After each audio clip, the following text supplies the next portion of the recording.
Welcome to Are You Wrong? Today we discuss why you should pick a church. Pastor Richard, Pastor Robert, Mike Brumbach.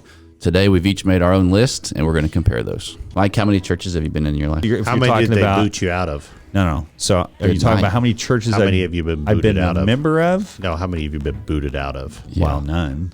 Really? None personally. No. Like Those must be membership some or pretty visited? weak churches. Not booting Visited them out. churches. So none of them did church discipline. So Probably not. yeah. What about you? Have you? 2, Two. Just two? Yeah. And what about you? 7. Because the reasons that we pick a church are going to be Money. that God's everywhere, go where the money is. That's right. I mean, I'm glad I didn't say that. Pick. So Mike, what would be the number one reason? My number one was the building. Please explain that. Well, I believe that the building, because as like a person, if your outer appearance, you can be the most financially wealthy person and wear fancy clothes, or you can be someone who doesn't have those finances, but you can still take care of yourself. You comb your hair, you brush your teeth, you clean your shirt. I think the church is the same representation. The outside should represent the health of the people inside. So as long as the building's okay and in good shape, you're fine with that church? That's number one. no, on but your list? but to me, that's the first thing I would see. Oh. Well, I know 3 church organizations that have really good buildings that Mike could go to church at. Catholics, LDS. Rich, your number I one? put number one was anything less than a handcrafted pour-over coffee to me is a red flag. Better yet, if I can't take said coffee or donut, that's a bonus. And if they won't let me go into the sanctuary for that, that's a red flag. So that's probably the most important. Well, Actually, number one, what does the church believe? If they don't have core essential doctrines that align with my beliefs, such as does the Trinity exist, or is there only one way to salvation, or is there a heaven and hell, then I probably would not even visit that church. So that would probably be my number one. What does that church believe? If there's false teaching, then yeah, I wouldn't even bother. well, my number one is guest parking. Are you joking? Yeah. Well, he takes up 2 spaces. Yeah. Right. So my number one, why are you leaving the church you're at? Because if you're just leaving your church because you're mad, you're just going to go to another church and get just as mad. Now, if you're mad because your church has decided to take a theological turn that you don't agree with, you need to be in a church that fits your values. Versus, most of the people you talk to and you're like, hey, why'd you leave your church? And you're like, well, they stopped doing children's church on Sunday morning. Is it really going to be any different at the next place? Is the church the problem or are you the problem? Richard, you're number 2? Yeah, so if I go into a new church, the preacher up there is like causing me to have self-examination or repentance, I'm out of there. I just don't like that. That was a joke, by the way. I was just adding on to Mike's list. So. Number 2. How is the teaching? The only way to have growth in your Christian walk is knowing Scripture. Does the preacher shy away from controversial issues? Well, that's not really a church I want to be at. I want the whole counsel of the Bible taught to myself. I would probably set up a meeting with the pastor and talk to him. And I want to know what my pastor thinks about the first 11 books of Genesis. Are those true or are they alliteration? If you think they're an alliteration, then you're wrong. So my number 2, that you agree with their doctrine. Yeah. Well, I've heard people say, I've listened to your sermons and it's wonderful, but I can't leave my church even though I'm not getting fed like I need to because all my friends are there. Said plainly, if your church is not feeding you the Bible, leave. You're number 3. Number 3 was music. Oh, I get it. You're building a 1990s church. I'm going into, thanks. This is my number 3 too. Mine was, does the worship glorify God? Style isn't as important. It's worthless. There's got to be a spirit to it. A hymn, you could go in and listen to a hymn and it could be very dry. Yes. Or you could go in and listen to the hymn and it could be spirit moving. Yes. Jesus is a friend of mine. Yeah, Jesus is. We should do that. Jesus is a friend of mine. I'm not preaching that Sunday. I have a friend in Jesus. I have a friend in Jesus. To me, worship is worship. Would you go to a church that just plays hymns? No. Would you go to the Brooklyn Tabernacle Choir? No. I would want a band of some sort. What's your third? By the way, we have a video on church worship, so if you're interested in that, see that in the comments. My number 3 is the pastor is an expository preacher. What I mean by it is that take a text to make that what the sermon is about that Sunday. Because when we don't do that, abortion doesn't get preached on, homosexuality doesn't get preached on, Gender issues don't get preached on. Marriage doesn't get preached on. Essentially, sin doesn't get preached on. Well, and that's why I think a lot of pastors go down the topical route where they're giving you a how-to series. Be a better you. Or you don't have a spine and you don't want to speak out about anything.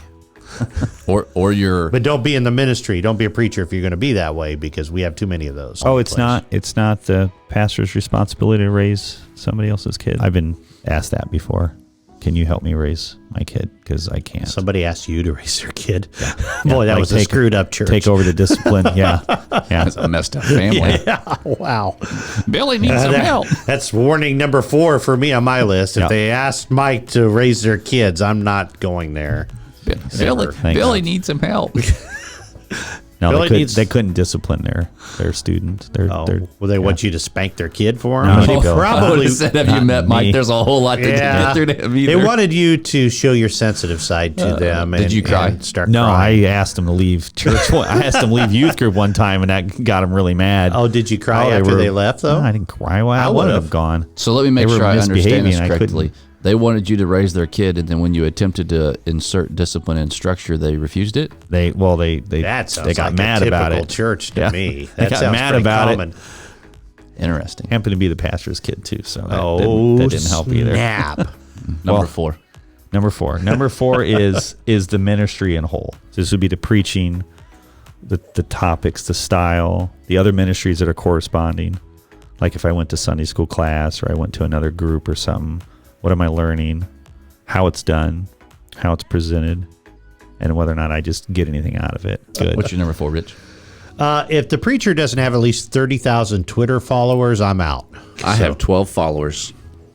Okay, number 4. Yeah. Children's student ministry. If you have children, go attend the youth service, because that will tell Yes. you how serious that church is about discipling Yes. kids. It will tell you whether the church is going to have health in the long run if they're actually teaching Yes. and discipling the kids. I hate the youth pastors. That is the running joke of the church. To me, that's a disservice to that office. Yes. Yeah, because as a parent, like our responsibility is to grow and develop them into good, godly men and women. The trap in all this is that if you go to a church and there's a lot of kids in it, it doesn't mean it's healthy. No. And You can get they're kids there entertaining easy. the kids, and they're coming in, and then you think there's a future for the church. There's not, because they're not converted to Christ. No. They don't believe. Yep. That's that. So that's the caveat to that, right? You got to Yeah. be very. That's why I say go in and interview the leaders in those areas. So that ties into my number 4. My number 4 is the church cares about evangelism. That's my number 6. So we're close there. Correction. Do you know a quick test on your first visit to know whether they're doing that or not?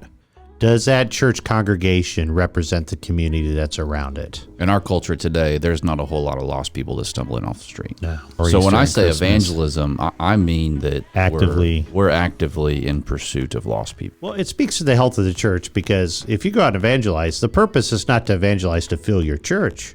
The purpose of evangelism is to spread Share the the gospel gospel. message. Yeah. And it speaks to the health of the Christians in your church.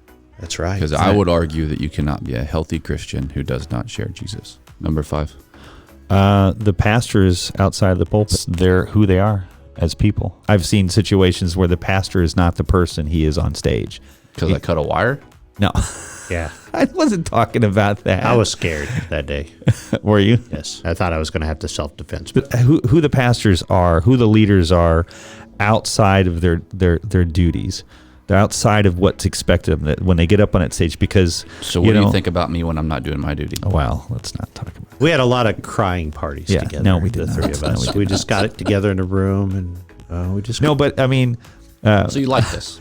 yeah, as people, you're old enough to be an example for me and a mentor to me and teach me some, but you're there for me. You're Humor is You're like important more to like you. a brother too. You're close enough to be an age of a brother. So there's that relationship that you can have, that kind of thing. But just who they are, who you are as people matter to me, because if you're not living out what you're teaching, so there's all he this needs life. to be more available to you then, right? Like 24 hours, 7 days a week. No, We could I just mean, how knock long on is his this? door. This has already been an hour. Robert. I've just spent longer at this table with him than most people see him in a month, so it's already enough. But Well, the first time you met him, if he would have had a bag over his head, would that have persuaded you more or dissuaded you? I think that every senior pastor has to be good at developing leaders. If they are not good at developing leaders, then they will find it very difficult to pastor their church. You guys want to hear my number 5? Yeah. So I would pick a church where everybody pretends to be happy, because I don't want to get my life down because people are bumming me out by their sob stories. So my 5 is, are they weird? Okay, now wait a So minute. there are some really weird. I'm going to get my soapbox. Yeah, There are some really weird churches out there. There's churches that overemphasize some doctrine, like prophecy, right? There's some churches that you have like pastors that want to control every aspect Micromanage. of your life, or you have to tithe this amount of money, or their traditions are just weird. And if I walked into a church and I'm getting a weird vibe, I'm out of there. Like they got to ring the bells at a certain time. Yeah. So you would say the churches that sell prayer cloths and holy water are yeah, out for you. So if a church is weird, I'm gone. Don't have anything to do Did he with it, just because throw they're half not of going to. religions under the bus there? They're not going to Most get televangelists, yes. normal. He just drove That through with his, congregation's not going to get normal when I get in Send it. us So your if they're money. already weird, they're just going to get more weird. So weird Christianity's out the door. For It's out the door, and there's a lot of weird ones out there. Hey, I'm a strong proponent that Christians can just be normal. I did see a clip the other day where they took a pastor and they put him on a zip line from the balcony down to the stage, and I thought that's weird. My number 5 is discipleship. Discipleship is more to me than just the education. So you've got to have lots of people that are forming relationships and getting to know, whether that's a Sunday school class or a home group or a prayer meeting.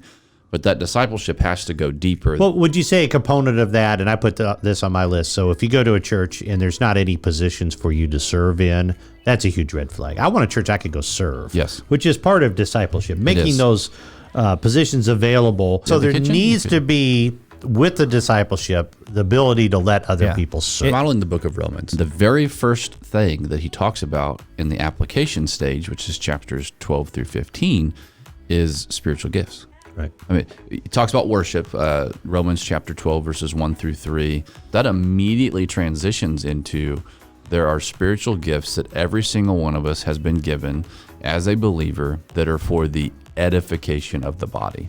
That's discipleship.